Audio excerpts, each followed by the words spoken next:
Assalamualaikum warahmatullahi wabarakatuh. Alhamdulillah wassalatu wassalamu ala Rasulillah wa ba'd. Ayoul ikhwah wal akhwat, a'azzani wa a'azzakumullah. Kita lanjutkan pembacaan hadis-hadis tentang puasa dalam kitab Umdatul Ahkam min kalami khairil anam.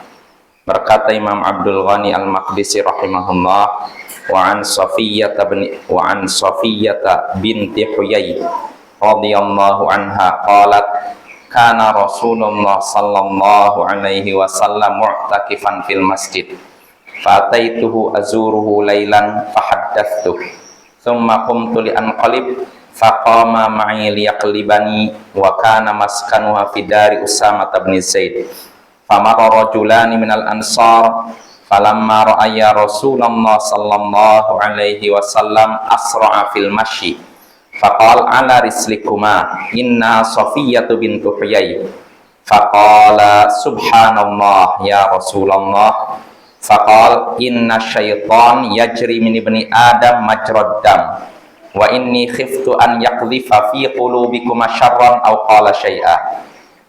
Wa fi riwayah annaha ja'at tazuru fi i'tikafihi fil masjid fil ashril awakhir min Ramadan fatahaddathat 'indahu sa'atan thumma qamat tanqalib faqama an-nabiy sallallahu alaihi wasallam ma'aha yaqlibuha hatta idza balagha babal masjid 'inda babi ummi Salamah thumma dzakara bimana. Dari Safiyyah binti Huyai, semoga Allah meridhoinya, ia berkata, Rasulullah SAW pernah melaksanakan iktikaf di masjid. Lalu aku pun mendatangi beliau, mengunjungi beliau di suatu malam. Lalu aku mengajak bicara beliau. Kemudian aku pun bangkit untuk kembali, maka beliau pun bangkit bersamaku untuk mengantarku balik. Dan ketika itu tempat tinggal Safiyyah di rumah Usama bin Zaid, di rumah yang akan jadi miliknya Usama bin Zaid. Lalu lewatlah dua orang Ansor. Tatkala keduanya menyaksikan Rasulullah, keduanya mempercepat jalan. Maka beliau pun bersabda, tenanglah kalian berdua, sesungguhnya ini adalah Safiyyah binti Huyai. Maka keduanya berkata, subhanallah wa Rasulullah. Nabi sallallahu alaihi wasallam pun bersabda, sesungguhnya setan mengalir di tempat peredaran darah manusia. Setan itu berjalan di tempat peredaran darah manusia, tempat berjalannya darah di manusia. Dan sesungguhnya aku khawatir setan melemparkan keburukan atau sesuatu pada hati kalian berdua. Dalam riwayat lain disebutkan Safiyyah mengunjungi Nabi di masjid ketika beliau i'tikaf, yakni di 10 hari terakhir Ramadan. Kemudian Safiyyah mengajak beliau berbicara sesaat. Kemudian dia bangkit untuk kembali. Lalu Nabi pun bangkit bersamanya untuk mengantarnya. Beliau mengantarnya terus sampai ke pintu masjid yang dekat dengan pintunya Ummu Salamah, rumah Ummu Salamah, rumah istri Nabi. Kemudian disebutkan hadis yang maknanya sama dengan yang sebelumnya. Nah, ini hadisnya ayoul ikhwah wal akhwat, hadisnya dari Safiyyah binti Huyai. Di sini dia bercerita bahwasanya dia pernah mengunjungi Nabi di masjid ketika beliau sedang iktikaf. Beliau mengunjunginya malam hari, ya. Malam hari zaman Nabi tidak ada lampu, tidak ada listrik, ya. Kemudian Safiyyah ngajak bicara beliau. Setelah itu dia bangkit untuk kembali pulang. Maka Nabi pun bangkit bersama Safiyyah untuk mengantarnya pulang. Dan ketika itu rumahnya Safiyyah tempat tinggalnya Safiyyah di rumahnya Usama bin Zaid. Bukan berarti rumahnya Usama bin Zaid ditempati Safiyyah, tapi maksudnya rumah ini nanti jadi milik Usama bin Zaid. Nah, ketika Nabi sudah mengantar Safiyyah pulang, tiba-tiba ada 2 orang Ansor melewati Nabi bersama Safiyyah, lalu keduanya berjalan cepat. Melihat Nabi berjalan, maka keduanya langsung cepat menghindar gitu. Nah, tatkala keduanya melihat Rasulullah, mereka berjalan cepat, maka Nabi pun menangkap gejala yang tidak baik. Ya, nanti bakal timbul, beliau merasa nanti khawatirnya timbul apa? Saya dengan istri, dan ketika itu gelap malam hari. Nggak ada yang tahu kalau yang di sampingnya adalah istri beliau kan? Nanti mungkin dianggap wanita lain.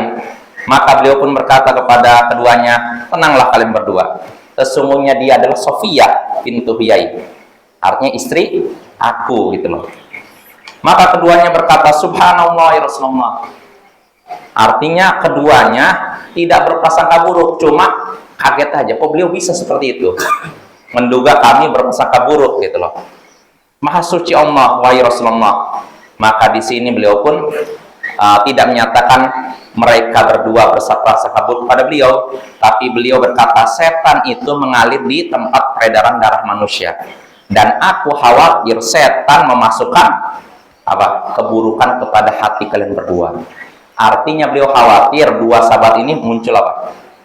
Prasangka buruk kepada Nabi karena Nabi berduaan dengan seorang wanita, padahal wanita itu adalah istrinya. Nah ini hadisnya Bapak ya.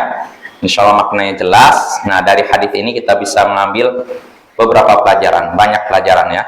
Di antaranya pertama, disyariatkan, disunahkan melaksanakan iktikaf.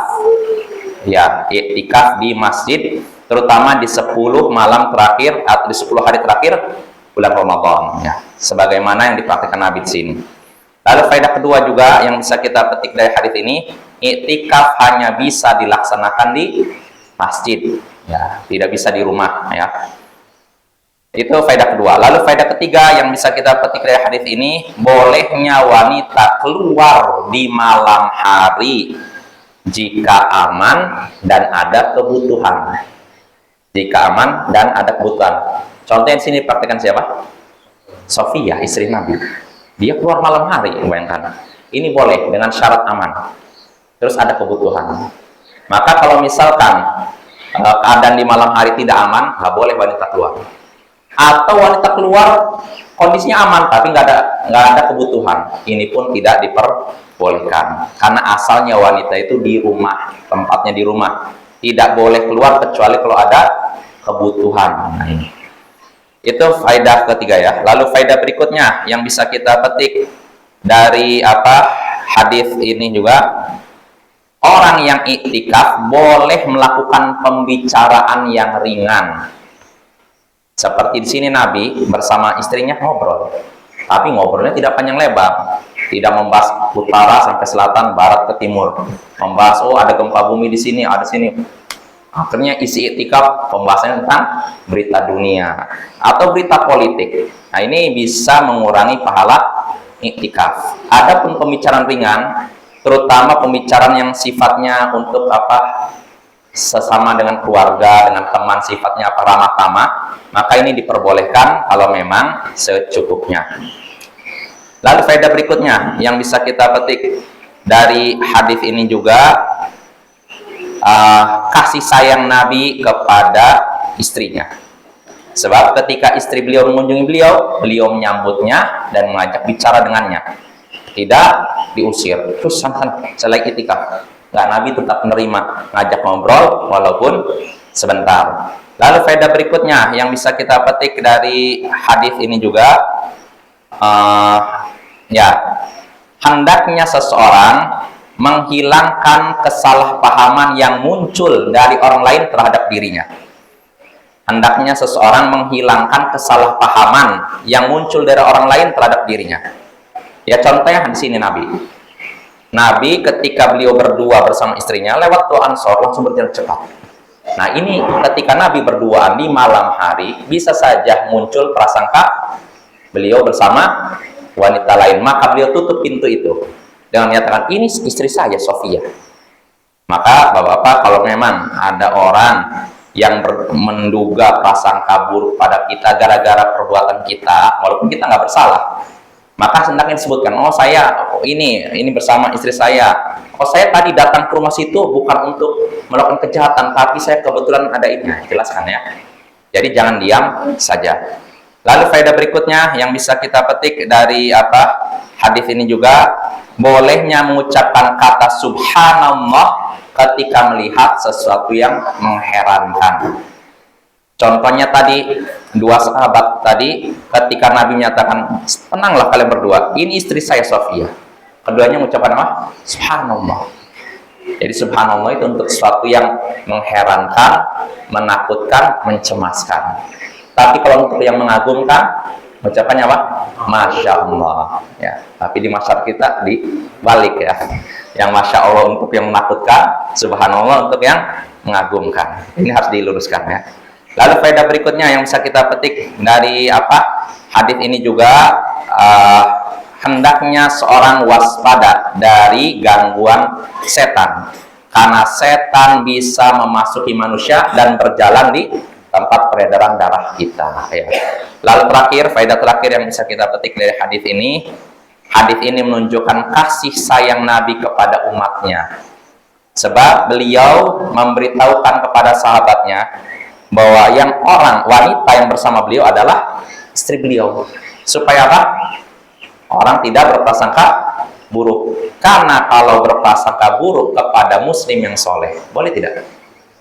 Kalau kepada Nabi, lebih tidak boleh lagi, haram ya. Maka Nabi tidak ingin sahabatnya terjatuh dalam dosa besar, maka beliau langsung tutup pintu itu dan menyatakan, ini istri saya, Sofia. Nah ini Bapak ya. Nah inilah beberapa faidah yang bisa kita petik dari hadis ini. Dengan ini selesailah kita dari hadis-hadis tentang puasa dalam kitab Umdatul Ahkam. Sebab setelah ini hadisnya bukan tentang puasa lagi, tapi tentang haji. Ya, jadi sudah selesai ya. Ramadan selesai, insya Allah hadis-hadis tentang puasa pun selesai. Wassallallahu ala nabiyyina Muhammadin wa ala alihi wa sahbihi ajma'in. Wa akhiru da'wana anil hamdulillahi rabbil alamin. Assalamualaikum warahmatullahi wabarakatuh.